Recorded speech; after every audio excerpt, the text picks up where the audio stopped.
Welcome to horror studio. Priya जो कि असम की रहने वाली थी और वो पढ़ाई की काफ़ी शौकीन थी, लेकिन गरीबी की वजह से उसकी पढ़ाई आगे नहीं हो पा रही थी। उसके मम्मी पापा भी बहुत मुश्किल से कुछ पैसा इकट्ठा करके उसके असम से थोड़ी दूर गुवाहाटी में उसे एक कॉलेज में दाखिला करवाते हैं। हॉस्टल जाने के वक्त प्रिया काफ़ी उदास रहती है क्योंकि उसके छोटे छोटे भाई बहन उसे बहुत मिस करेंगे।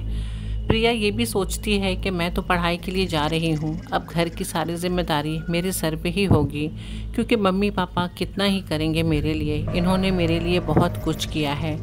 उसके पापा ने अपनी कोई प्रॉपर्टी बेचकर और उसकी मम्मी अपने जेवर बेचकर इसकी पढ़ाई को आगे जारी रखने के लिए इसका दाखिला गुवाहाटी में करवाए थे। प्रिया गुवाहाटी में एक हॉस्टल में ठहरती है और उस हॉस्टल में काफ़ी लड़कियां रहती हैं, लेकिन फिर भी प्रिया की उनमें से किसी एक से भी दोस्ती नहीं हो पाती है। प्रिया खुद में रहने वाली लड़की रहती है, उसे साइंस लेके पढ़ने का काफ़ी शौक़ था, लेकिन मजबूरी तो ये थी कि उसके पास और पैसे नहीं थे कि वो अलग से ट्यूशन्स ले सके, इसीलिए वो खुद ही मेहनत करती। कॉलेज से आने के बाद प्रिया कॉरिडोर में किताब लेकर टहल टहल करके लर्न करती थी, क्योंकि उसको शुरू से ही टहल के लर्न करने की आदत थी। सारी लड़कियां उसे देखती लेकिन इग्नोर करके अपने कमरे में चली जाती। एक दिन की बात है, जब उसके एग्ज़ाम्स बहुत करीब थे, तभी प्रिया अपने कमरे में बैठ के ज़ोर ज़ोर से रोती है और यही कहती है कि मेरी तो कोई फ्रेंड भी नहीं है और मेरे पास तो नोट्स भी पूरे नहीं हैं, क्योंकि मैं तो ट्यूशन्स भी नहीं जाती, अब मैं क्या करूं। वो कभी अपने मन को बहलाती कि मैं जाकर एक बार कोशिश करूं कि मुझे कोई नोट्स दे दे, लेकिन फिर वो बैठ जाती कि मैंने तो कभी इनसे बात भी नहीं किया, पता नहीं वो मुझे नोट्स देंगी या नहीं देंगी। प्रिया बहुत हिम्मत करके एक कमरे में जाती है और वहाँ कुछ लड़कियों से बोलती है, क्या तुम लोग मुझे नोट्स दे सकते हो। लेकिन लड़कियां इनकार कर देती हैं क्योंकि एग्ज़ाम काफ़ी करीब रहता है, इस वजह से उसे नोट्स नहीं मिल पाती और लास्ट में अंजाम यही होता है कि प्रिया अपने एग्ज़ाम में फ़ेल हो जाती है। प्रिया काफ़ी रोती है और वो अपने घर पे भी नहीं बताती। प्रिया की इस हालत का ज़िम्मेदार वो खुद थी। वो रोते रोते यही सोच रही थी कि काश मैं पहले नोट्स किसी से ले ली होती तो आज मैं पास हो गई होती। मैं अपनी मम्मी पापा के सपने को पूरा नहीं कर सकती, मैं क्या करूं, मुझे कुछ समझ में नहीं आ रहा। यही मेरे पास एक मौका था कि मैं कुछ बन सकती थी। और लास्ट में होता क्या है, वही कि प्रिया इस दुनिया से अपने आप को विदा ले लेती है। अगले दिन वार्डन जब उसके कमरे में नॉक करती हैं और दरवाज़ा नहीं खुलता है, तो फिर सिक्योरिटी के मदद से दरवाज़ा खोला जाता है। प्रिया पंखे से लटके हुए पाई जाती है। वार्डन काफ़ी परेशान रहती हैं क्योंकि प्रिया तो काफ़ी खुशमिजाज लड़की है। हाँ, वो भले ही किसी से मिलती जुलती नहीं थी, लेकिन उसकी नेचर तो काफ़ी अच्छी थी। ऐसा क्या हो गया कि उसे इस तक पहुँचना पड़ा। तभी अगल बगल की लड़कियां उसे बताती हैं कि मैम, प्रिया फ़ेल हो गई थी एग्ज़ाम में, शायद वो यही सदमा बर्दाश्त नहीं कर सकी। वार्डन उसके घर पे फ़ोन करती हैं और उसके माँ बाप का तो रो रो कर बुरा हाल होता है। वो जैसे तैसे करके वहाँ पहुँचते हैं, सारी विधि पूरी की जाती है और उसके बाद एक वक्त गुज़र जाता है। प्रिया के माँ बाप तो यही सोचते हैं कि हमारी लड़की इस दुनिया से अपना सपना पूरा किए बगैर ही चली गई, लेकिन उन्हें ये नहीं पता था कि उनकी लड़की इस दुनिया से गई नहीं। एग्ज़ाम के बाद जब छुट्टियां शुरू हो गई तो सारी लड़कियां हॉस्टल से अपने अपने घर चले गईं, सिवाय वहाँ पे 7-8 लड़कियां रह गई थीं। 6 लड़कियां ऊपर के फ्लोर पे थीं और 2 लड़कियां नीचे के फ्लोर पे थीं। बाकी सारा हॉस्टल बिल्कुल भी खाली था। वार्डन अपने टाइम से आती थी और बगल में उनका घर था तो वो रात को वहीं चली जाती थी। एक दिन की बात है, वो लड़कियां अकेली वहाँ पर बैठी हुई थी तो वो लोग ने सोचा कि चलो कुछ मज़ा करते हैं। वो 8 लड़की में से एक लड़की कहती है, चलो मैं तुम्हें एक गेम बताती हूँ, मेरे साथ खेलोगी वो गेम। क्या गेम बताओ। चलो हम आत्मा बुलाने का गेम खेलते हैं। तो उन्हीं में से एक लड़की कहती, क्या मजाक कर रही हो, कुछ और खेलते हैं। नहीं नहीं, चलो बहुत मज़ा आने वाला है, लेकिन हाँ, डरना नहीं है किसी को भी, ये एक गेम है और मैं जैसा जैसा बोलूँगी तुम लोग को वैसे ही करना होगा। सारी लड़कियां मज़ा लेते हुए रेडी हो जाती हैं, जिनमें से एक लड़की जो पहले इनकार करती है वो भी हिचकिचाते हुए कहती है, चलो ठीक है। वो लड़की उसे कहती है कि तुम सब अपने पास से एक एक सिक्का निकालो और अपने सामने रख दो और आंखें बंद कर लेना। जब आंखें बंद करके वो अपने पास से एक एक सिक्का रखती हैं तो वहाँ 8 सिक्का के बजाय 9 सिक्का होता है। और जब वो आंखें खोलती हैं तो वो सारी लड़कियाँ घबरा जाती हैं और एक दूसरे से पूछती हैं, ये क्या मजाक है? मैंने एक सिक्का रखने को कहा था, यहाँ पर एक एक्स्ट्रा सिक्का किसने रखा है? सब एक दूसरे का मुंह देखती हैं और कहती हैं, हमने तो नहीं रखा। चलो कोई तो मजाक कर रहा है, चलो कोई बात नहीं। अब अपनी अपनी उंगलियां इस सिक्के पे रखो और आंखें बंद करो और सिर्फ मैं बोलूँगी और कोई नहीं बोलेगा।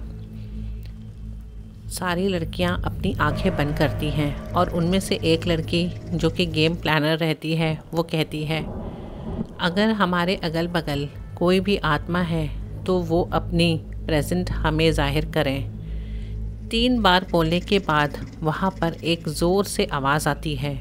वो आवाज़ होती है कमरे की दरवाज़े बंद होने की। सारी लड़कियाँ चौंक कर अपनी आंखें खोलती हैं और काफ़ी डर भी जाती हैं। वो लड़की कहती है, डरने की कोई बात नहीं है, हवा चल रही है। लेकिन हवा चल रही है? अभी तो मौसम बिल्कुल सही था, ये अचानक ज़ोर ज़ोर से हवा कहाँ से चलने लगी?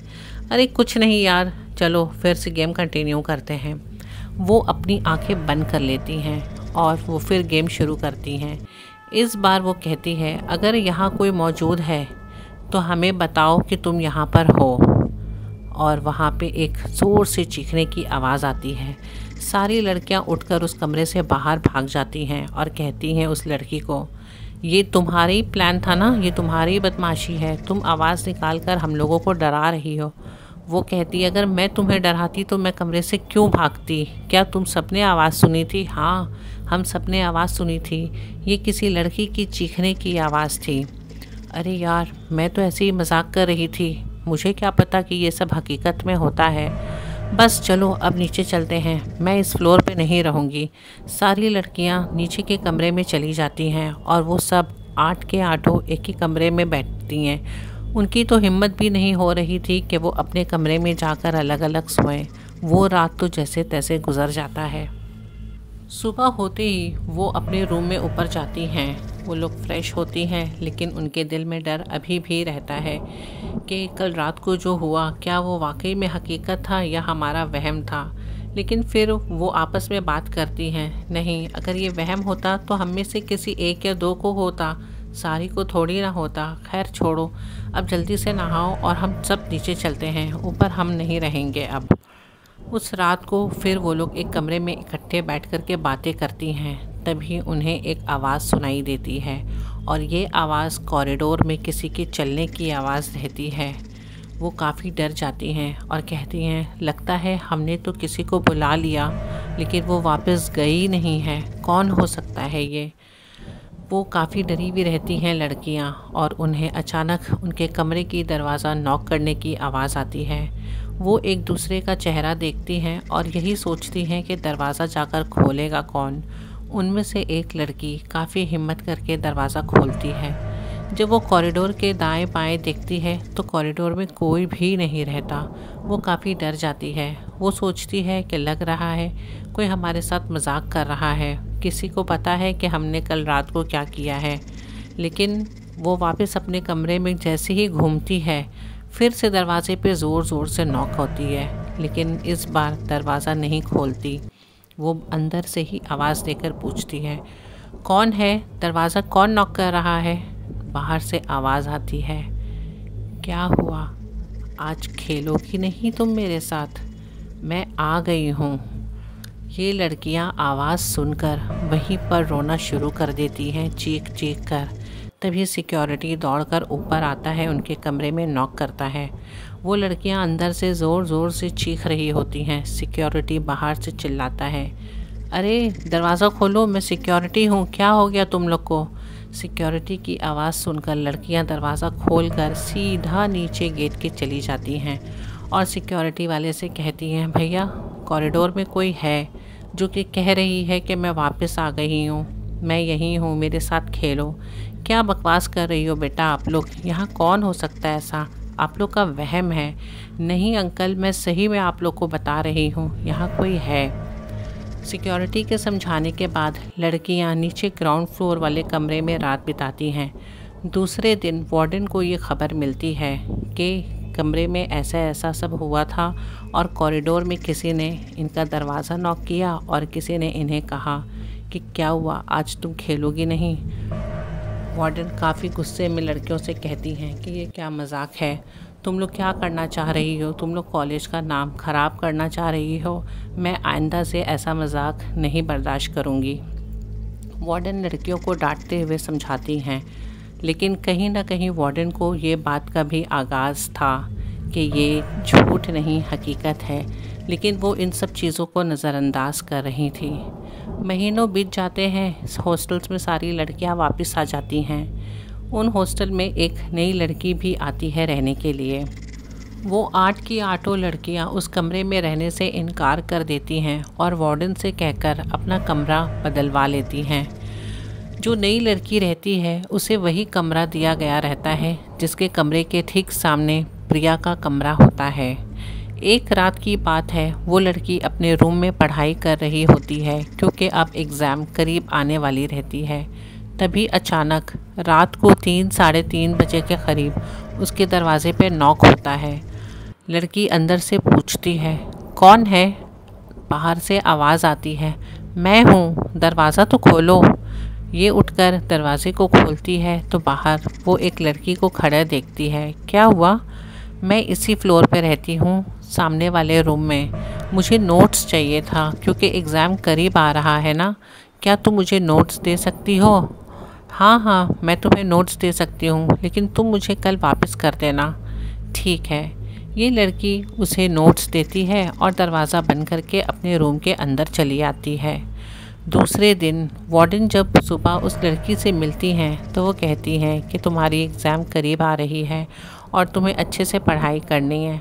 हाँ मैम, वैसे तो मेरी दोस्ती हो गई है यहाँ काफ़ी लड़कियों से, लेकिन एक लड़की है जो कल रात को मेरा कुछ नोट्स लेकर के गई है। अच्छा, कौन है वो लड़की? मैम, मैं तो उसका नाम तो नहीं जानती हूँ, लेकिन उसने कहा है कि वो शायद आज रात को आके मुझे नोट्स दे देगी। अच्छा चलो ठीक है। रात बीत जाती है, वो लड़की दरवाज़े पे नहीं आती है और ये अपने नोट्स का इंतज़ार करती है। इसे काफ़ी टेंशन होता है कि मेरे नोट्स अगर मुझे नहीं मिले तो मैं एग्ज़ाम में फ़ेल हो जाऊंगी। ये रात भर जाकर उसी का इंतज़ार करती है और सोचती है कि क्या करूं, इस कॉरिडोर के हर एक रूम में जाके उस लड़की को तलाशूं कि वो किस रूम में रहे और मैं अपना नोट्स ले आऊं। वो बहुत हिम्मत करके दूसरे दिन सुबह सारे रूम में जाकर के पूछती है कि यहाँ एक लड़की है, मैं उनका नाम तो नहीं जानती, लेकिन वो मेरा नोट्स लेकर आई थी। सब लड़कियाँ मना करती हैं, कहती है नहीं, हम में से तो कोई नहीं है जो तुम्हारे पास से नोट्स लेकर आया है। और वो काफ़ी टेंशन में रहती है। उसी दिन रात को 2 से 3 बजे के करीब उसके दरवाज़े पे नॉक होता है। कौन है? मैं हूँ, मैं तुम्हारे लिए तुम्हारा नोट्स लेकर आई हूँ। ओह अच्छा, तुम तो कल आने वाली थी ना? हाँ, मैं कल आने वाली थी, लेकिन क्या करूँ, मैं पढ़ाई कर रही थी। सॉरी यार, ये लो तुम्हारा नोट्स और तुम्हारा बहुत बहुत शुक्रिया। ठीक है चलो, कोई बात नहीं। जब ये लड़की अपने दरवाज़े पे नोट्स ले रही थी हाथ पे, तभी सामने वाले कमरे में एक लड़की उसे देख रही थी और वो यही सोच रही थी कि ये दरवाज़ा खोलकर हाथ में अपनी किताबें लेकर खुद से बातें कर रही है, ये कैसे हो रहा है।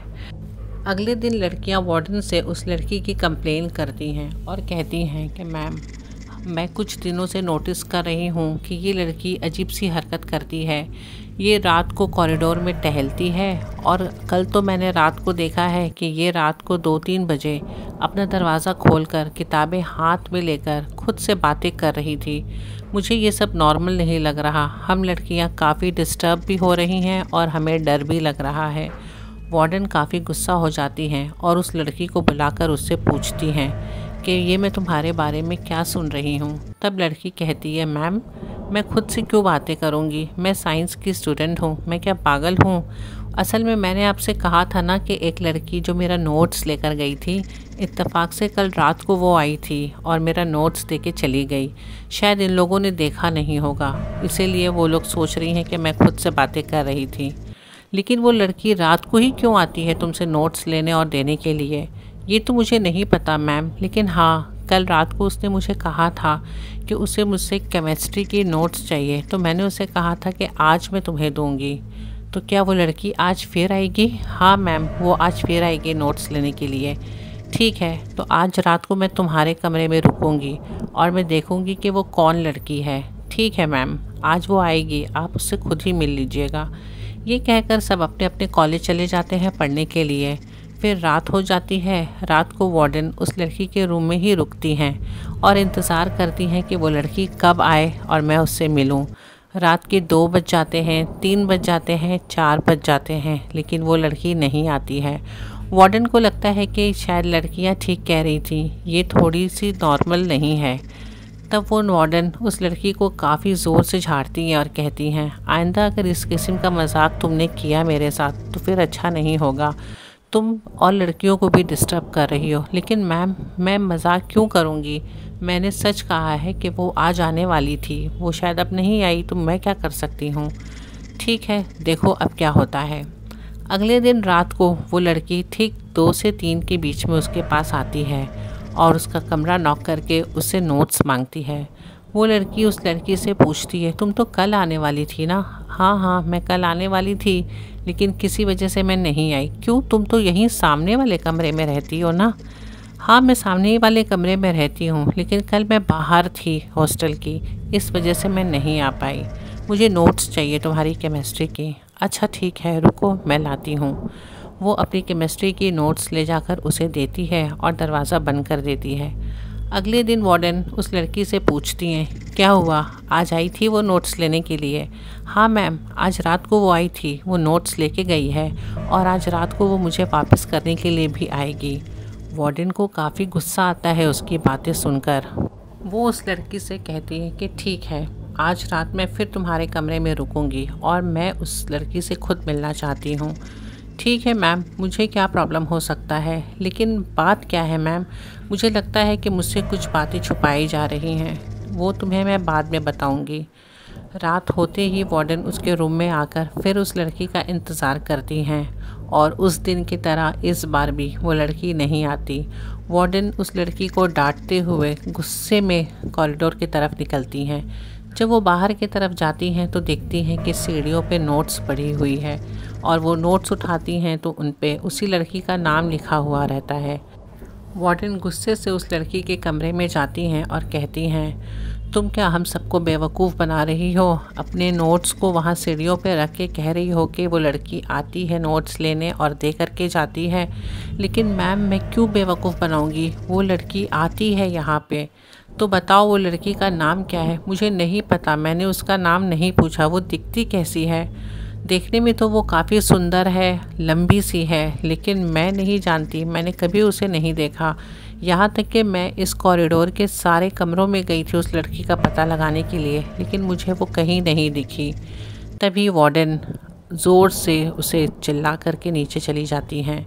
दूसरे दिन सुबह वो लड़की वार्डन के पास आती है और कहती है, मैम, मैं सच कह रही हूँ, वो इसी हॉस्टल की लड़की है, लेकिन मुझे नहीं पता कि वो किस कमरे में रहती है।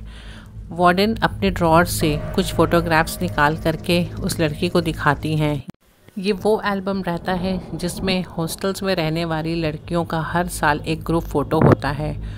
फ़ोटो देखने के दौरान वो लड़की एक लड़की के फ़ोटो पर हाथ रखती है और कहती है, हाँ, ये वही लड़की है जो मेरे रूम में नोट्स लेने के लिए आती है। जब वार्डन उस फ़ोटो की तरफ देखती हैं तब वार्डन का चेहरा का रंग बिल्कुल फीका पड़ जाता है।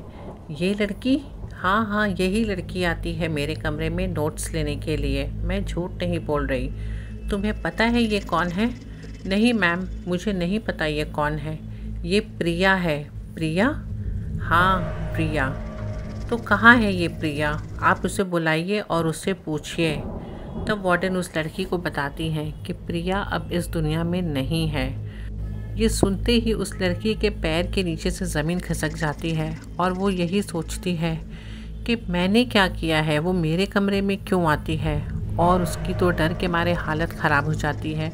वो वार्डन से कहती है, मैम, मैं अब उस फ्लोर पे नहीं रहूँगी, आप मुझे इस हॉस्टल से कोई दूसरे हॉस्टल में शिफ्ट करवा दीजिए।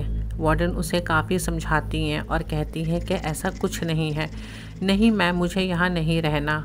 और वो ही लड़की नहीं, उस फ्लोर में रहने वाली जितनी भी लड़कियाँ थीं सब उस फ्लोर पे रहने के लिए मना कर देती हैं। तभी वार्डन समझ जाती हैं कि ये प्रिया की रूह है जो आज तक इस हॉस्टल में भटक रही है। वो तो यहाँ से गई नहीं क्योंकि उसे मुक्ति मिले ही नहीं। वार्डन उसके माता पिता को बुलाते हैं और वहाँ पे पूजा पाठ करवाती है और जिस कमरे में प्रिया रहती थी उस कमरे को बंद कर दिया जाता है और उस हॉस्टल का वो फ्लोर आज तक बंद है। उस फ्लोर पे कोई भी नहीं जाता।